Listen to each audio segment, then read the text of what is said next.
estaba siendo usado por Dios. El Dios de la Biblia estaba permitiendo que su pueblo cayera cautivo en manos de un rey pagano. Así como nosotros en el siglo XXI, cuando nosotros nos rebelamos a Dios, cuando rechazamos sus leyes, caemos en la cautividad otra vez del pecado, de la idolatría, de la ignorancia, de los amigos que corrompen nuestro carácter, las malas amistades, etcétera, etcétera. Y es lo mismo y se repite exactamente en la forma que se llevó a cabo en el Antiguo Testamento. Nabucodonosor deporta a casi más de la mitad de las personas, más de 100,000 personas se las llevó cautivas, deportadas a Babilonia. Babilonia se encontraba entre Jerusalén e Irak, porque Irak actualmente es Babilonia, como 900 kilómetros. Había como 900 kilómetros, imagínense nomás ese camino, ¿verdad?, en el que hicieron todos los deportados. Y durante este tiempo gobernaba en Jerusalén un rey llamado Joacim, en Judá. Y este rey se había rebelado contra Dios y Nabucodonosor lo dejó en Jerusalén como un títere. Ahí se quedó Joacim gobernando, pero ya estaba bajo el estado, ¿verdad?, Jerusalén de Babilonia. Los judíos pierden totalmente desde este momento, escúchenme muy bien, desde la invasión de Nabucodonosor a Babilonia, a Jerusalén, en el año 606, 605 a.C., hasta 1948, los judíos no volvieron casi 2000 años a poder tener ni religión, ni sacrificios, y no pueden hacer absolutamente nada. Entonces, a este periodo, desde la cautividad babilónica hasta más o menos cuando Cristo regrese, se llama en la Biblia el tiempo de los gentiles. Estoy dando un poco de trasfondo teológico para que tengamos un buen cimiento y un buen fundamento. Cuando tú veas en Lucas 21, hasta el tiempo de los gentiles, es el tiempo, los gentiles somos los que no somos judíos étnicamente. Somos judíos, dice Romanos 2, en el momento que recibimos a Cristo, porque tenemos la semilla de Cristo, y todos los que son de Abraham, somos hijos de Abraham. Gálatas capítulo 3, capítulo 4. Entonces no somos judíos de nacimiento, somos judíos simplemente porque la palabra judío viene de Judá, que significa alabanza. Somos los que realmente comenzamos a alabar a Dios en espíritu y en verdad. Entonces, en 1948, los judíos regresan a Israel, por primera vez cuando se les permite a través de la Liga de las Naciones regresar, y desde entonces Israel se convierte en un estado independiente, libre y soberano ante todas las naciones. Pero en el 48 regresaron como nación, pero no han podido desde el 48 hasta nuestros días regresar a sus sacrificios. Porque lo que era el templo judío quedó sepultado por el rey Herodes, cuando ahí se construyó lo que Herodes reconstruyó, ahí quedó, y vinieron los musulmanes en el año 606 después de Cristo y construyeron arriba del templo que era de los judíos, que consideraban el lugar santísimo, construyeron la mezquita de Omar, o la gran cúpula de la roca. Cuando tú vas a Jerusalén, es una cúpula dorada grandísima, que los musulmanes también la reclaman como propiedad de ellos y como lugar santo. Entonces los judíos dicen que ahí está, debajo del cimiento de la cúpula de la roca, el templo de Jerusalén. Solamente que se imaginan ustedes, si los judíos quieren recuperar ese lugar, vendría una tercera guerra mundial. Entonces, en 1967, la guerra de los 6 días, el general Moshe Dayan ocupó otra vez Jerusalén y recuperaron Jerusalén. Pero las Naciones Unidas le sugirieron en aquel tiempo a Israel que dejaran la cúpula de la roca en las manos de los musulmanes, porque si no vendría otra guerra inmediata. Entonces, desde aquel tiempo hasta nuestros días, si tú vas a Jerusalén, los que hemos ido, cuando entramos al Muro de los Lamentos, es la única parte, la muralla de los lamentos. Al terminar el Muro de los Lamentos comienza la propiedad de los musulmanes. Es la única parte que les permitieron a los judíos tener como propiedad. Por eso todos los judíos llegan al Muro de los Lamentos y comienzan a hacer así, y a meter papelitos y a orar y orar. ¿Qué cosas están haciendo? Llorando: Señor, regrésanos el lugar que nos pertenece. Desde el 48, ¿verdad?, están tratando de hacer esto. Entonces, esta es la razón por la cual se llama el tiempo de los gentiles, porque los gentiles o los gobiernos no judíos se tomaron control de los israelitas. Entonces, el tiempo de los gentiles va a terminar hasta que Cristo regrese, porque hasta que Cristo regrese, los judíos no van a poder tener completa libertad de sus sacrificios, y aunque se está tratando de reconstruir el templo, y lo van a hacer de acuerdo a la Biblia, según de Tesalonicenses 2, Apocalipsis capítulo 11, no van a poder establecer como lo tenían anteriormente, con todo el sacerdocio levítico que ellos reclaman continuar llevando a cabo. Muy bien, Daniel fue contemporáneo de Jeremías y de Ezequiel. En los tiempos de Daniel estaban estos profetas también, y hubo, como dije anteriormente, 2 deportaciones más. Daniel estuvo exiliado en Babilonia 60 años. 60 años se aventó Daniel en Babilonia. Después vinieron los medos persas, la película de los 300, no sé cuántos de ustedes la vieron, donde los persas, ¿verdad?, quieren invadir Grecia, y entonces se forma un grupo de 300 macedonios entrenados para detener en la batalla de las Termópilas, se llamó, a más de miles y miles los sobrepasaban los persas, hasta que finalmente los persas conquistaron totalmente, ¿verdad? Entonces los persas conquistan a los babilonios, después los griegos conquistan a los persas, y después los romanos conquistan a los griegos. Y desde Roma hasta nuestros días, hace 2000 años, ya no ha habido ningún imperio mundial. Después de la Segunda Guerra Mundial se quiso levantar Estados Unidos porque ganó la guerra, junto con Inglaterra y con Rusia, y perdió la guerra a Italia, la perdió Japón y la perdió Alemania, y Estados Unidos se levantó como un poder supremo político, económico y militar hasta 1950. En el 50 se levanta la Unión de las Repúblicas Socialistas Soviéticas, Rusia, para competir contra Estados Unidos en lo que se llamó la Guerra Fría. ¿Por qué es fría? Porque no hubo bombazos. Simplemente estaban los dos, rusos y americanos, compitiendo por el poder político, militar, económico. En 1963-64, Nikita Khrushchev mandó misiles a Cuba para tratar de invadir Estados Unidos. El presidente John Kennedy, que fue asesinado en Dallas, desafía a Khrushchev, sacan los misiles y ya no hubo guerra entre Rusia y Estados Unidos hasta el 89, cuando Mikhail Gorbachev, uno de los primeros ministros de Rusia, declara públicamente el sistema comunista de Rusia fracasado. Estamos muriéndonos de hambre, nos aislamos del mundo capitalista y necesitamos tener nexos porque es un mundo interconectado por el Internet. Ahora una nación, lo que le pasa a una nación afecta ya a todas, ¿verdad? Entonces Rusia reconoció y Rusia bajó las manos, se derribó el muro de Berlín que dividía a Rusia del oeste con la Rusia del este, y Rusia cayó ante los ojos de todo el mundo. Hasta hace poco el presidente Putin está tratando otra vez de levantar al oso caído, al poder ruso, desafiando al mundo como jamás desde la Segunda Guerra Mundial había habido una invasión como la que acaba de hacer con Ucrania y con Kiev. El presidente Putin diciéndole al mundo: Rusia no se va a quedar ya más con las manos cruzadas, voy a reconquistar todo lo que nos han quitado, y todas las repúblicas que se dividieron las quiere volver otra vez a reconquistar. ¿Por qué? Porque Estados Unidos ha comenzado a declinar política y económica y militarmente.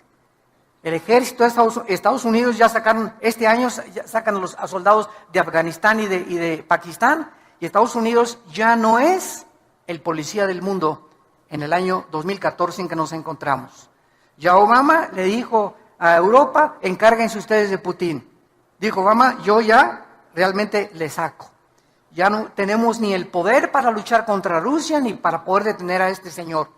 Y ahora Europa se encuentra económicamente débil. El único país ahorita en Europa es Alemania. Francia ya es completamente sometida a Alemania. España en quiebra económicamente. Italia se está muriendo de hambre. Grecia y Portugal muriéndose de hambre. Y la única nación ahorita que está tratando de hacer un frente para impedir otra vez el gran poder de los rusos es Alemania. Angela Merkel, la presidenta alemana, es la única que puede intervenir. La OTAN no puede intervenir, la Organización de los Países del Atlántico del Norte, porque Rusia no pertenece y Ucrania no pertenece a la OTAN. Y solamente OTAN interviene como en Libia cuando mataron a Gaddafi, porque Libia pertenecía y porque podían tratar de sacar a Gaddafi de Libia. Entonces ahorita Putin no tiene quien le diga no, solamente sanciones económicas y diplomáticas, y él va a seguir ampliando, y esto es exactamente lo que profetiza Ezequiel capítulo 38, hace 2600 años. No lo vean ahorita, lo menciono solamente, Gog y Magog. Gog es un líder, Magog es la tierra de los tártaros, la tierra de los escitas, que son los pobladores de la Rusia moderna. Y la Biblia hace 2600 años profetiza que Rusia se iba a levantar. Estados Unidos no aparece en la Biblia en ningún lado en las profecías de los últimos tiempos. Por más que nos cansemos de buscar y tratar de decir que es Estados Unidos, no es Estados Unidos, sino que solamente aparece Europa y el Medio Oriente, con algunas naciones de Asia como China y Japón en Apocalipsis 16 como los reyes del Oriente. Entonces, todo el escenario político y económico que vamos a estudiar en Daniel, en los capítulos ya finales, se encuentra profetizado con los otros profetas hebreos para que sepamos que Dios es Dios. Miren lo que dice, por ejemplo, en Isaías 44, Dios a través de su profeta, Isaías 44, versículo 7. Esto fue escrito hace 2750 años. Y dice Isaías 44, 7, desde el 6, perdón, así dice Jehová, Rey de Israel, y su Redentor, Jehová de los ejércitos. Yo soy el primero y yo soy el postrero, y fuera de mí no hay Dios. ¿Y quién Dios está desafiando? ¿Quién proclamará lo venidero? Lo declarará y lo pondrá en orden. Porque pues ha habido profecías, ¿verdad? Como Nostradamus profetizó, de las 100 profecías, el 10% se cumplieron. Nunca hay una profecía de ningún líder religioso en el mundo, llámese Mahoma, mucho menos Mahoma, el Corán no es un libro profético, ni el libro del Mormón, ni el libro del Maharanibana Sutta, ni el Tripitaka de Buda. De ninguno de los libros sagrados se encuentra el orden, porque hay un orden en las profecías bíblicas en la que Dios puso la historia del mundo. Y cuando Dios le revela a Daniel, como lo vamos a ver más adelante en el capítulo 2, Babilonia, a través de la estatua del sueño de Nabucodonosor, tú eres la cabeza de oro. Después le dice Dios a Daniel, el segundo, desde Babilonia va a seguir otro imperio que representa los brazos y el pecho de plata, que fueron los medos persas. Después el vientre es Grecia y las dos piernas de la estatua de Daniel capítulo 2 es el imperio romano, que fue dividido en Constantinopla y en Alejandría.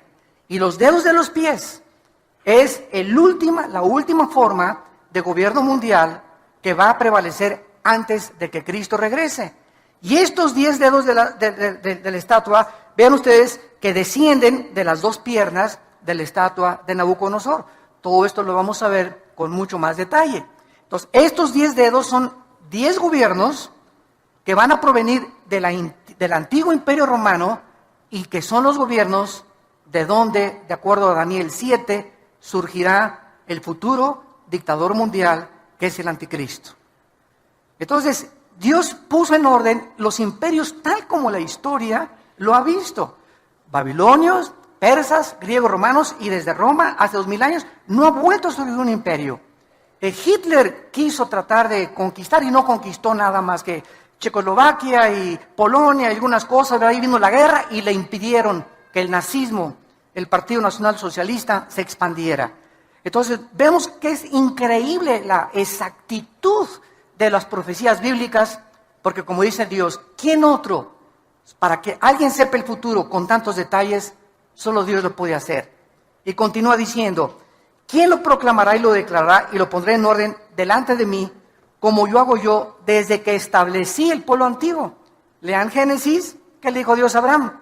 Abraham, van a ir a Egipto y van a ser 400 años cautivos. Se cumplió al pie de la letra. El pueblo judío, de acuerdo a la historia, a la arqueología y a la paleontología, ¿verdad? Y a la antropología dan testimonio que las profecías, que la historicidad, que la geografía de la Biblia no son cuentos de hadas, ni son los superhéroes, ni Superman, ni Aladino y la lámpara maravillosa.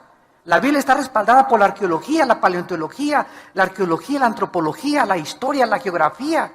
Nos da fechas la Biblia, nos da los nombres de los reyes que prevalecieron en el tiempo en que la Biblia fue desarrollada. Y todo esto, ¿verdad?, para que nos demos cuenta de algo. Las evidencias aquí están. ¿Quién es un ateo? Un ateo no es una persona que no tenga evidencias. Las evidencias ahí están y las puedes buscar, y esto te da testimonio de que esto es sobrenatural. El problema del ateísmo no es eso, el problema del ateísmo es su moral. Cuando llegan a la irracionalidad, como hace el próximo mensaje que vamos a compartir, la locura del ateísmo en el World Trade Center, creo que es el mes que entra, ahí voy a compartir. El ateísmo tiene una base: la nada produjo todo. Esa es la raíz del ateísmo y de la evolución. Tu maestro en la universidad, dile: oye, la nada, para ser ateo tú tienes que creer algo, que la nada produjo la creación. Y cuando la nada ha producido algo, la nada no produce nada. El mismo Carlos Darwin, Carlos Sagan, que eran ateos, estuvieron de acuerdo. Stephen Hawking, que es el más grande físico matemático actualmente en Inglaterra, reconoce, aunque no reconocen a Dios, que todo tuvo un principio. Entonces, si dicen que fue una explosión en el universo, bueno, ¿quién produjo la explosión? ¿Batman? ¿O Robin, su compañero? ¿O el hombre araña? ¿Quién produjo la explosión? Ahora la materia, ok, si fue una explosión de rocas, fueron puras rocas. ¿De dónde salió el pensamiento? Virgen del Socorro. La conciencia. ¿De dónde? ¿Quién formó el código genético hereditario de cada persona? ¿Quién formó a un chango para que trajera una changa? ¿A un jirafo para que tenga una jirafa? ¿A un hipopótamo para que tenga una hipopótama? ¿A un rinoceronte para que tenga una rinoceronta? Cada cosa con su hombre y hembra, hombre y hembra, hombre y hembra. Digo, esto es absurdo completamente, creer que por accidente, a través de millones de años, surgió la creación. El necio dice en su corazón: no hay Dios, dice el Salmo 14. Entonces, Dios nos muestra, ¿verdad?, que Él lo ha hecho desde el principio para que el que tenga sed, que venga y que beba del agua. Si tú estás cansado de tu ateísmo, de tu vida de amargura, de desorientación, de confusión, de crítica, el odio que traes en tu corazón que el mundo nos ha producido, de tantas desilusiones, traiciones, tanta hipocresía que nos rodea, vengan a Cristo. Ven a Jesús y ve en esa cruz lo que Dios dice en la Biblia, que Él te ama, que Él dio su vida por nosotros y que solo Él puede sanarnos las heridas que el mundo nos ha hecho, nuestra familia, nuestros amigos cercanos, y que nos va a seguir haciendo. Estamos en un mundo de sufrimiento, donde Dios ha dado la libertad a los seres humanos para que podamos hacer el daño que nos hemos hecho. Si Dios restringiera la libertad e impidiera que esa bala matara a ese niño, y que ese camión que se echó en reversa atropellara a esa niña, y que el tsunami no matara tantas cosas, si Dios interviniera para detener el mal, entonces ya no habría libertad ni libre albedrío. Entonces no es Dios, ¿verdad?, el de las tormentas, estas cosas. Somos nosotros lo que nos hemos hecho los unos a los otros. Para darnos cuenta que el diagnóstico que la Biblia tiene acerca de la raza humana es el diagnóstico que la experiencia, la psicología y las terapias de todas las formas que hemos tratado de arreglar esto es la verdad. El ser humano es un ser humano caído, pecador, sin esperanza, sin luz, más que la que Cristo le pueda proporcionar. Muy bien, vamos a ver a continuación que esta profecía en Jeremías capítulo 25, esta profecía fue anunciada por Jeremías de que los babilonios iban a entrar a Jerusalén y por la rebelión del pueblo de Dios iban a ser cautivos. Dice Jeremías 25, versículo 8, por tanto así dicho Jehová de los ejércitos, por cuanto no habéis oído mis palabras. Siempre el juicio y la disciplina viene por eso, cuando no queremos hacer caso a la palabra de Dios. Todo el sufrimiento que tú tienes en tu vida, la pobreza que estás experimentando, la rebelión que estás experimentando, la falta de poder avanzar en la vida, tiene una raíz espiritual. Y es siempre estás en rebelión contra las leyes de Dios. Dice la Biblia, ¿quién se puede endurecer contra Dios y que le vaya bien? A nadie. He aquí enviaré y tomaré a todas las tribus del norte, versículo 9, dice Jehová, y a Nabucodonosor, ahí está, rey de Babilonia, mi siervo, y los traeré contra esta tierra y contra sus moradores y contra todas estas naciones en derredor, y los destruiré y los pondré por escarnio y por burla y en desolación perpetua. Y haré que desaparezca de entre ellos la voz de gozo, la voz de alegría, la voz de desposado, la voz de desposada, ruido de molino y luz de lámpara. Toda esta tierra será puesta en ruinas y en espanto y servirán. Estas naciones hasta determina la cantidad de años. Las servirán a Babilonia 70 años. Cuando Daniel tenía ya como unos 70, me imagino 75, 80 años de edad, Daniel, después de Babilonia, sirvió al imperio persa, Daniel, siempre como oficial, con un rango muy elevado, porque le reconocieron siempre que era más inteligente que los brujos y los astrólogos y que los magos y que los caldeos. Daniel, como a los 75, 80 años de edad, descubre esta profecía de Jeremías, que a los 70 años Dios los iba a libertar. Se iba a acabar el exilio de los babilonios, porque estuvieron como 60, 70 años deportados, completamente lejos de su país, sin tierra, sin templo, sin ninguna propiedad, completamente aislados del mundo.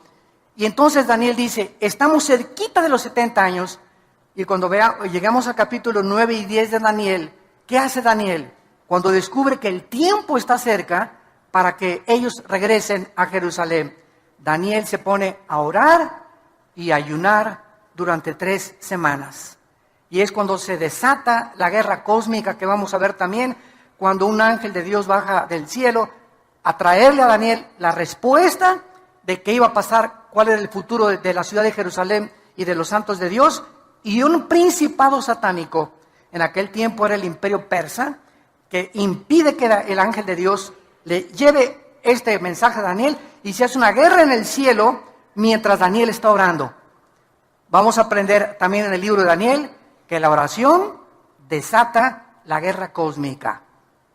La oración es un estado de guerra. Cuando tú caes de rodillas y cuando te pones a orar, estás mandando misiles, metralleta, K-47, Uzi, balazos, ¿verdad? Estás comenzando a bombardear el mundo invisible espiritual, estás comenzando a abrirte cancha, estás comenzando a proteger a tus hijos, a tu familia, a tu negocio. Siempre que oramos, comenzamos a entrar en una guerra sin que nos demos cuenta, pero el libro de Daniel nos corre las cortinas y nos muestra que cuando oramos, entramos en guerra espiritual. Entonces ya, ¿verdad? Lo vamos a ver más adelante.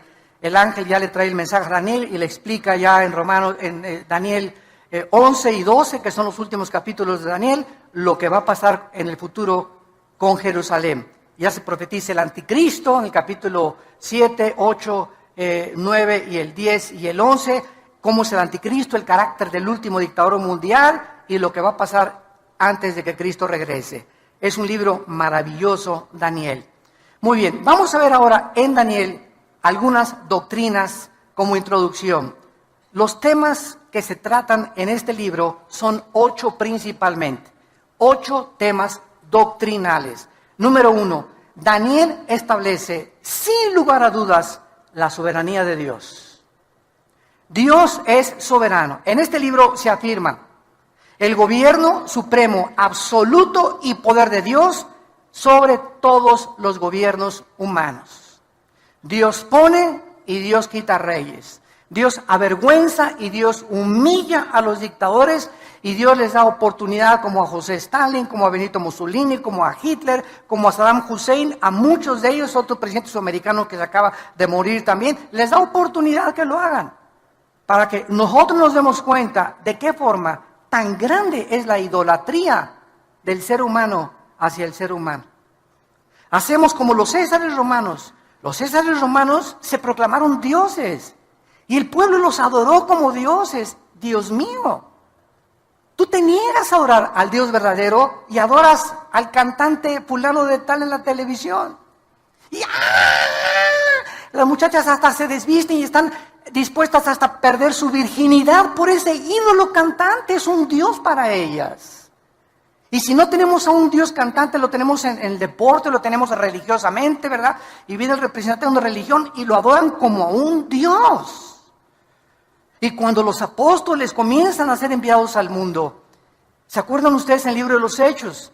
Y la gente se acercaba con Pablo y con Pedro y se hincaban y les querían besar la mano. ¿Qué decían los apóstoles? Párense, nosotros somos hombres igual que ustedes, adoren a Dios. Pero no lo hemos aprendido, seguimos, ¿por qué? Porque nos gusta la adoración. ¿A quién no le gusta que lo exalten, que le aplauden, que se hinquen delante de ti, que te besen la mano, ¿verdad? ¿A quién no le gusta eso? ¿A quién no le gusta sentirse atraído y reconocido donde quiera que tú vayas? Es la naturaleza pecaminosa del ser humano. Y cuando los hombres de Dios, ¿verdad?, entramos a ese mundo donde la gente, mucha gente, usted no se imagina, yo tengo gente que ha ido a Sudamérica, que se acercan conmigo y se hincan delante de mí por ignorancia, porque creen que somos, me dicen padrecito, ¿verdad? O tantas cosas que le dicen a uno, ¿verdad? Y hermano, párese, ¿verdad? Párate, o sea, nunca te hinques delante de un hombre, ni menos le beses la mano, ni lo veas como un Dios. Somos como ustedes, con pies de barro, hombres con defectos que por la gracia de Dios somos lo que somos y lo que Dios nos ha dado, pero no somos ni más grandes, ni más poderosos, ni más santos, ¿verdad? Mucho menos, ¿verdad?, que cualquiera de aquellos que Dios ha llamado para servirle. Pero es la tendencia del ser humano. Ves un artista y te le hincas y ves y llegas y mi autógrafo, ¿y para qué esta cochina firma, hombre? Se va a ahorrar con el tiempo. Pero así somos, ¿no? Nos encanta eso, porque lo traemos por la naturaleza humana. Entonces Dios nos muestra en la Biblia que Él es soberano, que Él tiene el poder sobre todo. Daniel sirvió bajo los más poderosos imperios de la historia. Sin embargo, aunque todos estos imperios surgieron, ¿se acuerdan de los jardines colgantes de Babilonia? Que se consideraron una de las 7 maravillas del mundo por el rey Nabucodonosor. Cuando Saddam Hussein, en 1985-86, mandó un premio de $5 millones para que algún ingeniero con experiencia en la agronomía y en la cuestión hidráulica pudiera reconstruir los jardines colgantes de Babilonia. Ninguno pudo con la tecnología del siglo XXI, pero se consideraron una de las 7 maravillas del mundo. Fueron imperios, las murallas de Babilonia eran impresionantes, 40, 50 metros de alto, como 10, 15 metros de ancho, y era una cosa, bueno, todavía con Saddam Hussein en la ciudad de Tzilá, que está cerca de Bagdad, está todavía los restos ahorita, cuando llegaron los norteamericanos con los ingleses y los franceses a sacar a Saddam Hussein, entraron y se sentaron en el palacio donde se sentó el rey Nabucodonosor. Las paredes todavía ruinas, ¿verdad?, de las cosas arqueológicas, la diosa de Ishtar que adoraban y todo el paganismo y una magnificencia impresionante. Sin embargo, el Dios de la Biblia no cambia. El hombre surge y el hombre cae. Los presidentes surgen y mueren. Los sabios surgen y mueren. Las naciones surgen y se derrumban, pero Dios no cambia. Él es el mismo ayer, hoy y por los siglos. Cuando nosotros lo servimos, sabemos que servimos al Dios de la Biblia.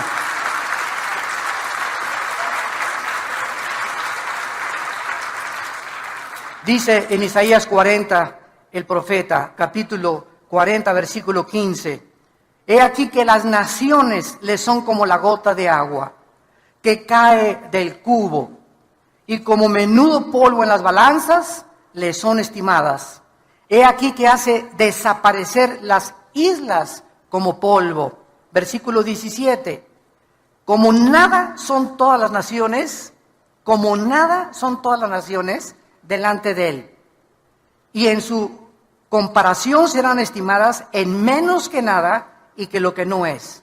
Versículo 23 y 24. Él convierte en nada a los poderosos. Dice la Biblia y a los que gobiernan la tierra hace como cosa vana, como si nunca hubieran sido plantados, como si nunca hubieran sido sembrados, como si nunca su tronco hubiera tenido raíz en la tierra, tan pronto como soplan ellos, se secan y el torbellino los lleva como hojarasca. Esta es la comparación del Espíritu Santo, del Dios Todopoderoso, que es nuestro patrón supremo y sobre toda la historia humana. Y aquí estamos los hombres, ¿verdad? Teniendo miedo del hombre, sirviendo al hombre, adorando al hombre, inclinándonos delante de personas como tú y como yo, que no nos dieron ni siquiera la vida por la ignorancia del corazón humano. Y cuando venimos a la verdad, se nos caen las vendas y nos damos cuenta, ¿verdad? La idolatría que hay en el corazón del hombre. ¿Y por qué viene esta idolatría? Psicológicamente, porque necesitamos a alguien a quien adorar. Y si no sabemos quién, agarramos un tronco y le damos la forma de un hombre y lo cortamos y lo ponemos y nos hincamos ante el tronco y la forma que nosotros le dimos. Agarramos yeso y cemento y hacemos una virgen o hacemos un hombre, y ya que hicimos el yeso y el cemento, nos hincamos ante la obra de nuestras manos. Y esta es la historia del ser humano, ¿verdad? Tenemos, si no a Lunas, o si no vamos a Teotihuacán, bueno, se van, yo no, ¿verdad? Van a Teotihuacán y el Dios Sol, ¿verdad? Energía. Y ahí todos de blanco recibiendo la energía de Dios, o adoramos la astrología. Dice que si eres Géminis no te lleves con Capricornio, y si eres esto no te lleves con aquello, porque los astros, mi horóscopo dice que hoy no compre, hoy no compro. Porque son los que me dirigen la vida y los que dirigen el destino y la conducta humana. Y verdad, los astros solamente dirigen, como la luna, las mareas de los océanos, por la fuerza de gravitación. Pero no tiene nada que ver, ¿verdad? La luna no tiene corazón, no tiene espíritu. Un ídolo no tiene espíritu, no camina, no se mueve, no habla. Son personas, ¿verdad? Imaginarias que nosotros hemos creado en nuestro corazón. Porque Dios puso, Eclesiastés 3:11, la eternidad en el corazón. Traemos la eternidad. Entonces fuimos creados para adorar a alguien. Cuando Pablo llegó en Hechos 17 a Grecia, ahí estaban los discípulos de los estoicos y los epicúreos, de un filósofo llamado Zenón. Y Pablo les dice a los griegos: cuando entré al areópago vi una grande estatua que decía: al Dios desconocido, al que ustedes adoran sin conocerle, les vengo a anunciar. Los griegos fue una civilización en el tiempo de la filosofía de oro, 150, 200 años antes de Cristo, que buscaban la verdad. ¿Qué es la verdad detrás de todas las cosas? ¿Qué es el sentido común? ¿Qué es la razón? ¿Cuándo somos racionales y cuándo somos irracionales, los que nos llamamos racionales? Entonces, ellos no conocían a Dios, creían en Dios. Pienso, luego existo, existo, luego vivo, vivo, tiene que haber una causa. Esta causa no puede estar dentro de mí. Así concluyó Platón, esta causa tiene que ser alguien fuera de mí. Le llamamos la fuerza, el poder, como le quieras llamar, pero está fuera de nosotros. Concluyeron, hay un Dios. Los filósofos griegos no eran ateos, pero adoraban a alguien sin conocerle.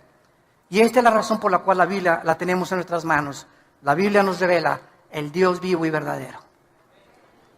Y por eso seguirá siendo el tema más controvertido, el libro más atacado, más burlado, y donde vamos a encontrar la única verdad absoluta que nos rodea en la corta vida que Dios nos ha dado.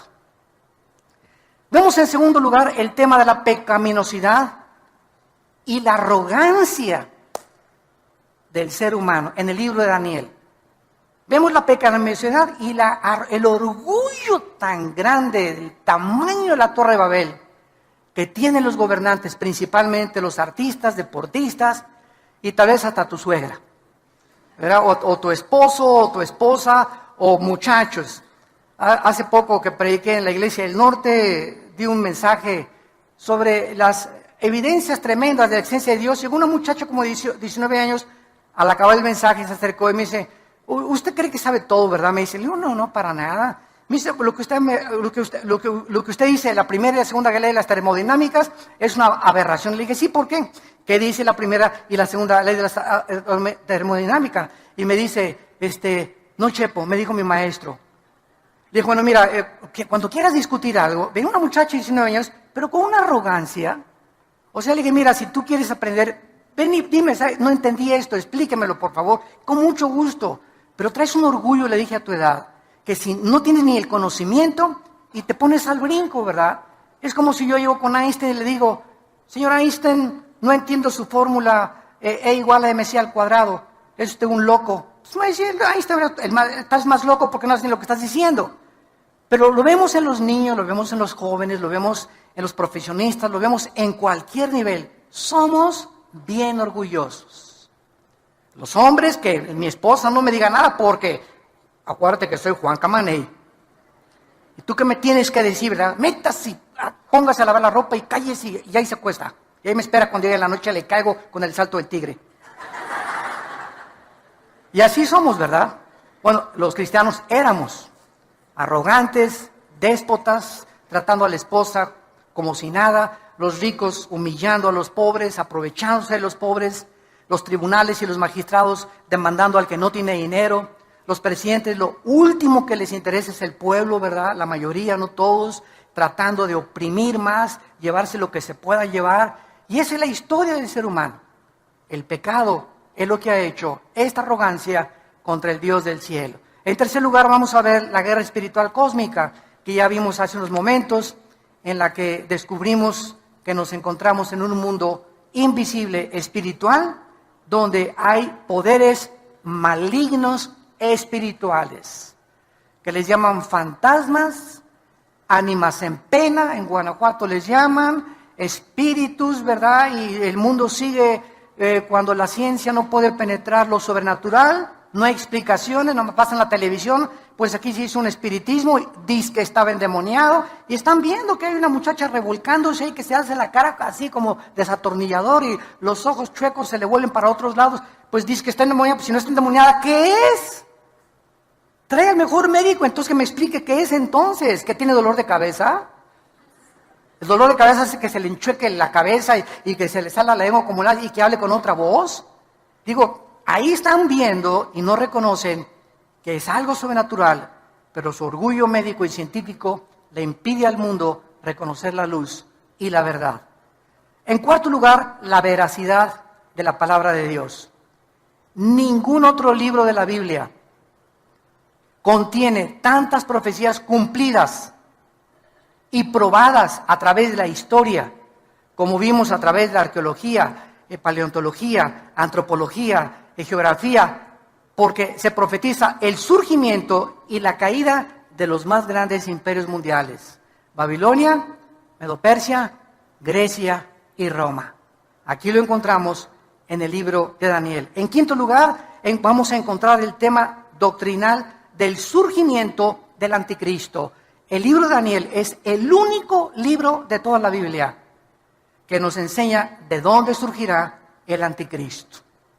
Entonces, no especules que es Juan Carlos de España, o que el Papa es el anticristo, eso no puede ser, o que es el príncipe Juan Carlos, o que es fulano de tal, o que era Gorbachov, que porque tenía aquí el 666 pintado en una tatuaje o una mancha que tenía, y porque su nombre coordina y traducido al hebreo es el 666, son puras especulaciones.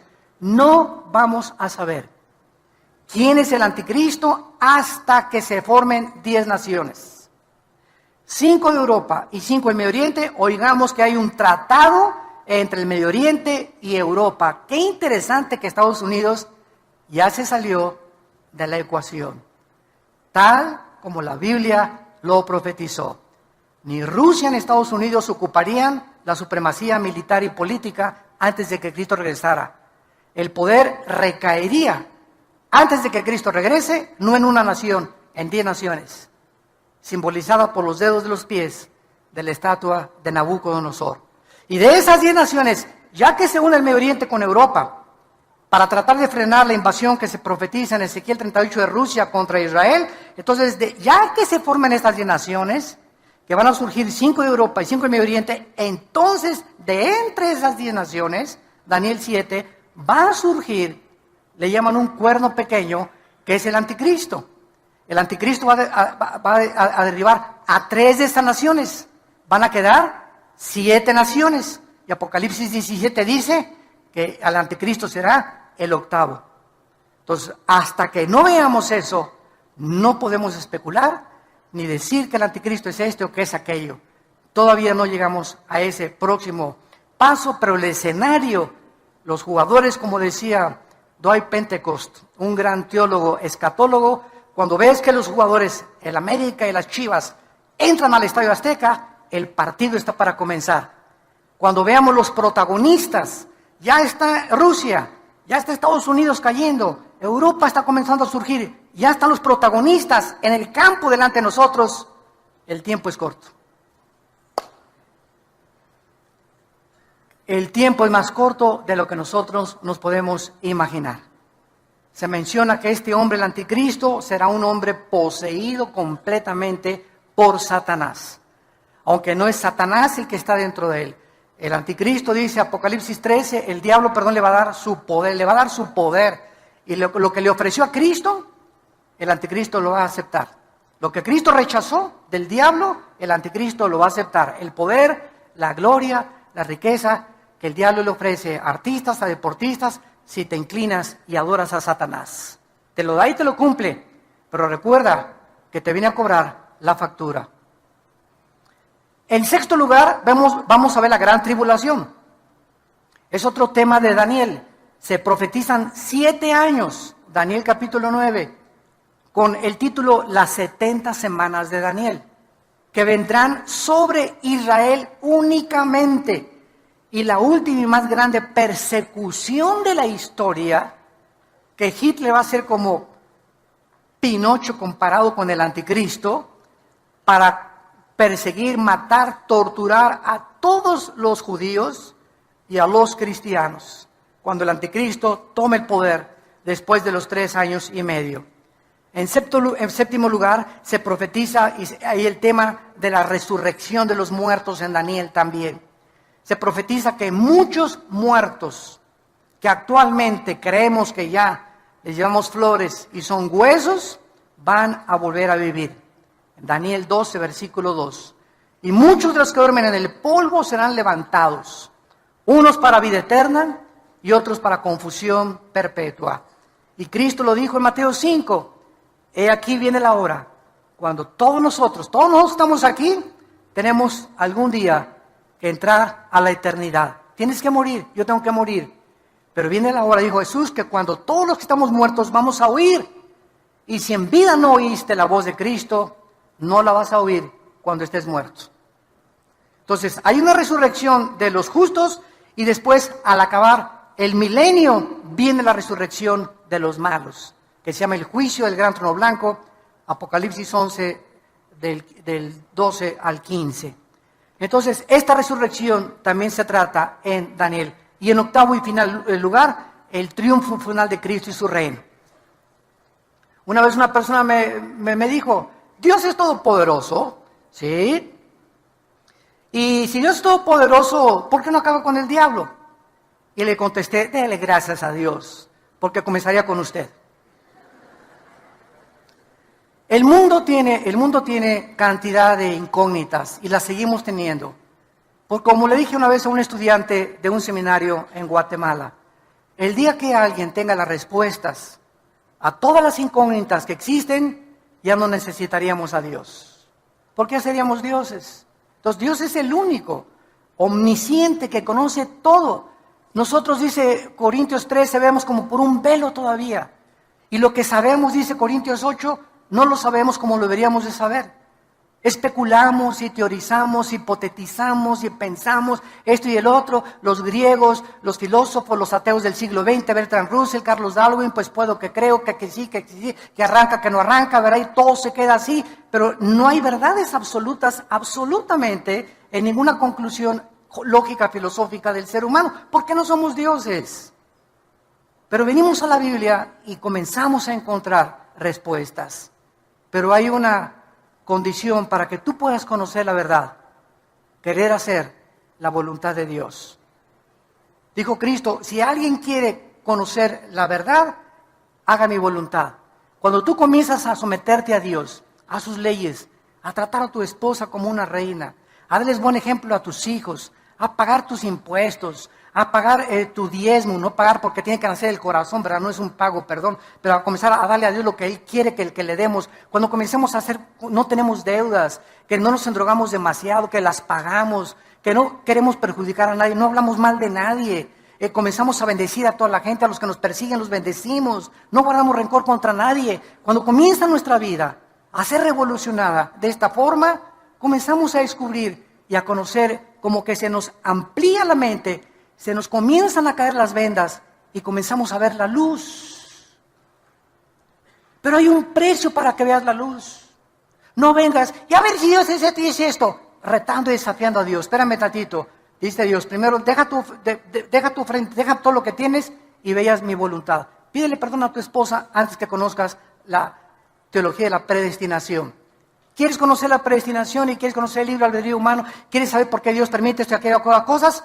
Dios no es un genio de la lámpara Aladino para satisfacer tu vacío intelectual. Dios quiere que primero estés dispuesto a seguirlo para que Él te premie y te recompense con la luz y la verdad de su santa palabra. Oremos. Padre, te damos gracias por tu palabra en esta mañana. Gracias porque tu Espíritu nos ha comenzado a abrir el entendimiento de tu palabra para que la luz pueda entrar a nuestras vidas y podamos conocer la verdad, el camino, la justicia y la santidad, que sin esta santidad no podemos entender las cosas más profundas del Espíritu de Dios. Te damos gracias porque el Espíritu es el que nos enseña estas cosas. Para eso nos lo diste. Y es un espíritu de poder, de amor y dominio propio. No es un espíritu de cobardía. En esta mañana, dile a Dios, Señor, yo reprendo de mi vida todo espíritu de angustia que traigo, echando toda mi ansiedad sobre de ti. El problema de mis hijos, el problema de mis padres, el problema de mi futuro, no está en mis manos. Oh Dios, gracias porque no soy Dios, no soy diosa. Quiero solamente descansar en ti. Te entrego, Señor, mis afanes, mis ansiedades. Quiero tener paz. Te pido, Señor, que todo espíritu que hay en mí de temor se vaya, Señor. Y yo pueda saber que si te tengo temor a ti, no tengo que tener temor de ni enfermedades, ni del futuro, ni económicos. Porque tú eres mi pastor, nada me faltará jamás. Si diste tu vida por mí, ¿cómo no me darás todas las cosas? Si diste tu sangre en una cruz para que yo pudiera entender cuánto eternamente me has amado.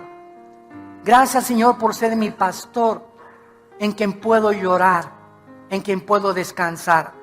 Guíame por sendas de justicia por amor de tu nombre. Aunque ande en valle de sombras y de muerte, no tendré miedo de nada en la vida, porque tú estás conmigo y nunca me dejarás, nunca me desampararás. Aunque yo crea que me has desamparado, estás conmigo y estarás siempre hasta el final de mi vida. El bien y la misericordia me seguirán todos los días de mi vida, y en tu casa algún día, oh Dios, toda esta vida de problemas y sufrimientos no se comparará cuando en aquel día me abra los brazos y me digas: ven, bendito, bendita de mi Padre, desde antes de la fundación del mundo, al reino que había preparado para aquellos que me han seguido con todo su corazón. Y ahora muchos de ustedes que no tienen a Cristo, que han venido tal vez de visita, otra vez por curiosidad, y estoy seguro que entraste a esta conferencia confundido, vacía, desorientado, con tantos problemas y tantas angustias. Te invito a que vengas en esta mañana a una cruz. No te invito a ninguna religión. Ven a la cruz, a un hombre que se llama Jesucristo, para que Él entre a tu vida y experimentes el poder de su resurrección con estas palabras: Señor, te pido perdón por mis pecados. Creo que en la cruz pagaste por ellos con tu sangre, que a los 3 días resucitaste de entre los muertos, y te recibo como mi Señor y mi Salvador en mi vida, en el nombre de Jesús. Amén. Gracias a Dios por su palabra. Gracias a Dios.